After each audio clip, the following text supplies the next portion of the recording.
and most people thought I had rocks in the head. Why would you leave the dairy industry and come back? It was a tough family decision to come back, actually, because I was the only one in the family that thought it was a good idea. So soon after we came back, I was actually diagnosed with clinical depression. Depression is triggered by a sense of loss. In my case, nobody specifically died in my life, but I thought I was going to lose the dairy farm again.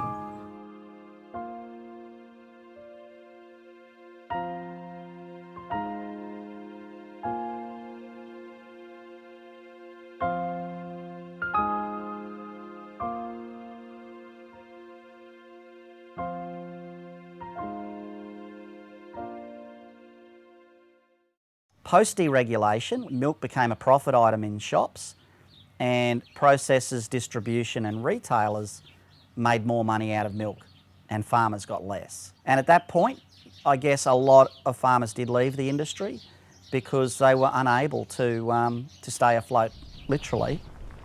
So we left the dairy industry as well. The family started here in the 1930s with our dad, Hal, and it started off with 2 blocks of land and nothing on it, and they built it into a little dairy, and Ray and I came along and built it into a big dairy. We just kept on expanding the farmland. There wasn't a lot of farmland in our early days. Gradually grew everything as we went along. The hardest thing about being a dairy farmer's wife was probably after deregulation, watching him and his family struggle with the decision of keeping the dairy going or closing it down. Did you get a good shot? I'm confident, but I'll find out when I look at it back. How many did you take? I just want to turn off panorama. You know what else isn't pretty? Hey? The stuff in this drain. It wasn't just one thing. It was over a long period of time, probably about a year of really hard times for, you know, as a family. And it's not sort of obvious at first. It's lots of little things flying off the handle and you think, what's going on? But it really hit a pinnacle when we went for our normal week's holiday down at Coffs Harbour, and he couldn't even, you know, get up to go to the beach with the kids, or he was just not enjoying himself. And like when you're at home on the farm and you just think, oh, it's stressful and they're tired, but when you're supposed to be on holiday having fun, that's when it really hit that I said, you know, there's something wrong. One of the things I did a lot of when I was recovering from depression was taking photos, but especially landscapes and flowers. I just used to love trying to capture the beauty of them, and I think it was like therapy for me. I haven't seen my psychologist for a couple of years now, but the last time I was talking to her and I said, you know, I don't believe in luck, but I must have been lucky not to have become suicidal. And she said, no, that wasn't luck. She said, you got help and started to do what you needed to do.